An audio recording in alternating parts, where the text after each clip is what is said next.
सोचने से कहाँ मिलते हैं तमन्नाओं के शहर, सोचने से कहाँ मिलते हैं तमन्नाओं के शहर, चलना भी पड़ता है मंजिल को पाने के लिए। A very good morning everyone, this is Raghav Arora. आप सभी का स्वागत करता हूँ लर्न इंग्लिश विद राघव में।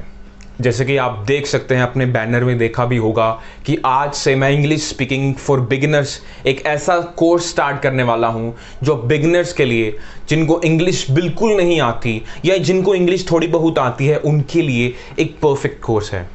आपको सिर्फ और सिर्फ अपना नाम पढ़ना आता है, नाम लिखना आता है, एबीसी पढ़नी आती है, एबीसी लिखनी आती है, आगे कुछ नहीं आता, तो भी आप इस कोर्स से इतना परफेक्ट इंग्लिश बोलना स्टार्ट कर देंगे, आप अपने आप में 60 दिनों बाद एक ऐसा चेंज देखेंगे कि वाकई में ये भी कोई चेंज होता है। आप ऐसा चेंज देखेंगे।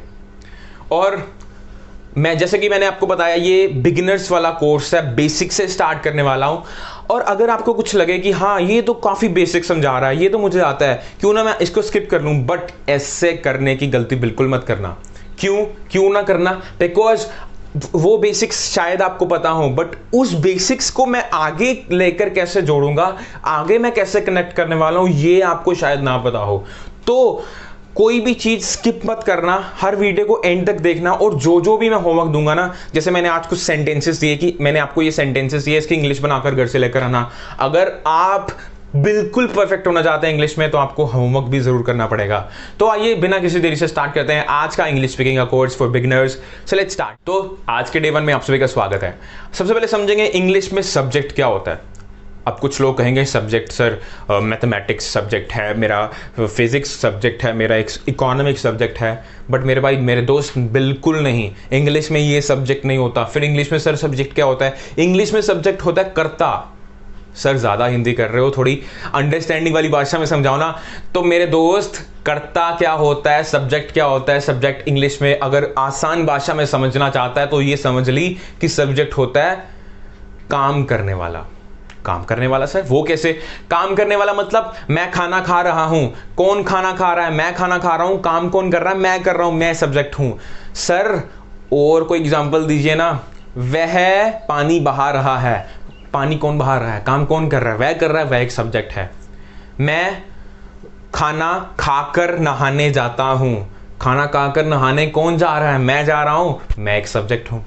तो सब्जेक्ट क्या है? काम करने वाला। सब्जेक्ट क्या है? काम करने वाला। अब इंग्लिश में कौन कौन से सब्जेक्ट होते हैं, आइए जल्दी से समझते हैं। अंग्रेजों ने जब इंग्लिश बनाई तो उन्होंने सोचा क्यों ना सब्जेक्ट को 2 हिस्सों में बांट दें, एक सिंगुलर और एक प्लूरल। सिंगुलर में केवल और केवल एक अकेले इंसान के लिए अगर कोई सब्जेक्ट यूज करना है तो वो होगा सिंगुलर। बट एक से ज्यादा इंसानों के लिए, एक से ज्यादा लोगों के लिए अगर कोई सब्जेक्ट यूज करना है तो वो होगा प्लूरल। अब एक से ज्यादा कितने? एक से ज्यादा 2, एक से ज्यादा 3, एक से ज्यादा 4, एक से ज्यादा 10। इसकी कोई क्वांटिटी बताई अंग्रेजों ने? बिल्कुल नहीं। एक से ज्यादा जितने मर्जी हो सकते हैं, चाहे थाउजेंड्स हो जाए, चाहे लाखों हो जाए, उनके लिए प्लूरल ही यूज होगा। और सिर्फ एक इंसान के लिए, एक वस्तु के लिए सिर्फ और सिर्फ सिंगुलर ही यूज होगा। तो आपने समझा सब्जेक्ट क्या है? सब्जेक्ट 2 तरह के होते हैं, सिंगुलर और एक प्लूरल। अब सिंगुलर सब्जेक्ट कौन कौन से होते हैं?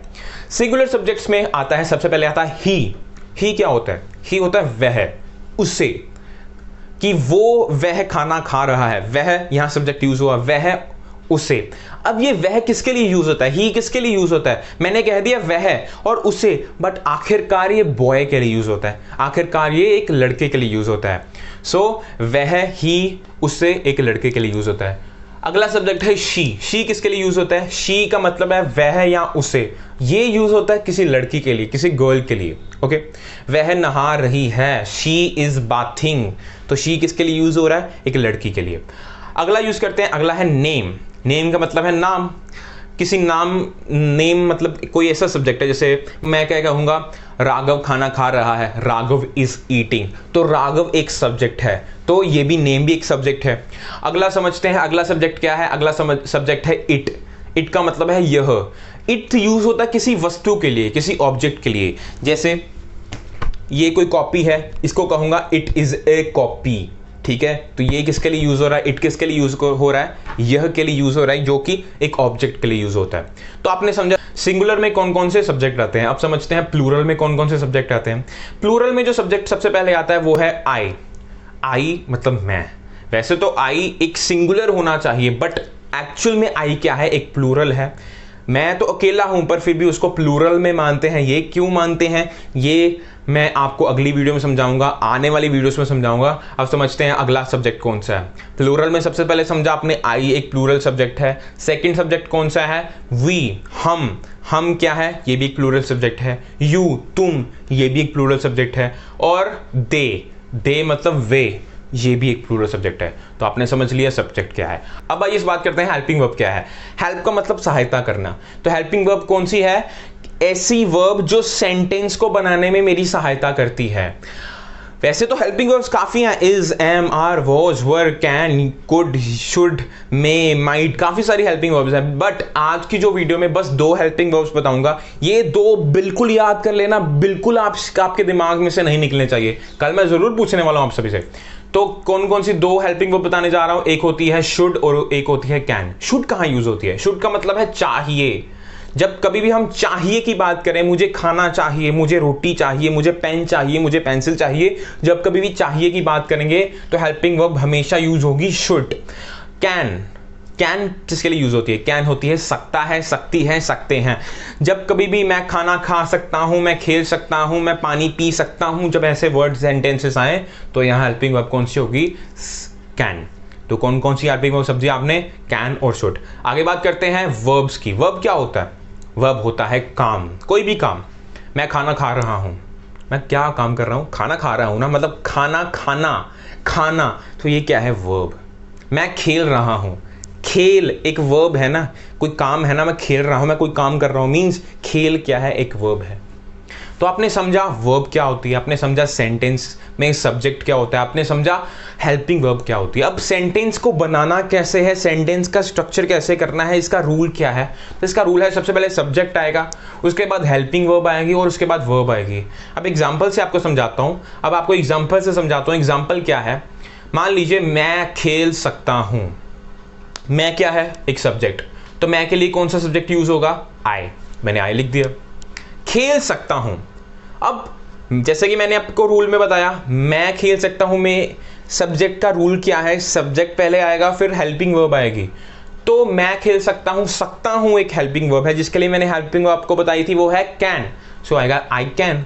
खेल एक वर्ब है, तो वर्ब के लिए क्या आएगा, प्ले, आई कैन प्ले। ना वाले सेंटेंसेस हो, नहीं वाले सेंटेंसेस हो, नेगेटिव सेंटेंसेस हो, तो क्या आएगा, मुझे खेलना नहीं चाहिए। तो इसमें पता क्या करेंगे, बस हेल्पिंग वर्ब के साथ नोट लगा देंगे, आई शुड नॉट प्ले। मैं वहां नहीं जा सकता, I can not go there. तो समझ चुके हैं कि नेगेटिव वाले सेंटेंसेस कैसे लिखने हैं, बस हेल्पिंग वर्ब के साथ नोट लगा देना है। तो आज आपने समझा सब्जेक्ट क्या है, कितने तरह के होते हैं, हेल्पिंग वर्ब क्या है, वर्ब क्या है, सेंटेंस का स्ट्रक्चर कैसे बनाना है। कुछ लोग कहेंगे कि सब्जेक्ट के साथ हेल्पिंग वर्ब तो आता है सर, वर्ब भी आता है, बट वर्ब के साथ ऑब्जेक्ट भी तो आता है। सर बताएंगे, सब बताएंगे, ऑब्जेक्ट भी आएगा, बट अगली वीडियोस में समझेंगे ये सब चीजें। आज कुछ अभी तो आपने बेसिक समझा ही है। तो आज के लिए मैं होमवर्क दे रहा हूं, ये 7 सेंटेंसेस आपको दिए हैं, इन सभी की इंग्लिश बनाकर आपने कमेंट सेक्शन में लिखना है। अगर आपको कुछ वर्ड्स की इंग्लिश नहीं समझ आ रही तो सीधा गूगल हमारे पास है ना, सीधा गूगल में जाकर लिखिए यहाँ इस वर्ड की मुझे इंग्लिश बताइए, तो सीधी आपके सामने इंग्लिश आ जाएगी। तो ये सेंटेंसेस आपने लिखने हैं। तो होप करता हूं आज की वीडियो आपकी अच्छी लगी होगी। आज का डे 1 आपने पढ़ लिया, अब कल बात करेंगे डे 2 की। तो ऐसी वीडियोस को देखने के लिए सब्सक्राइब कीजिए learn English with Raghav. Thank you.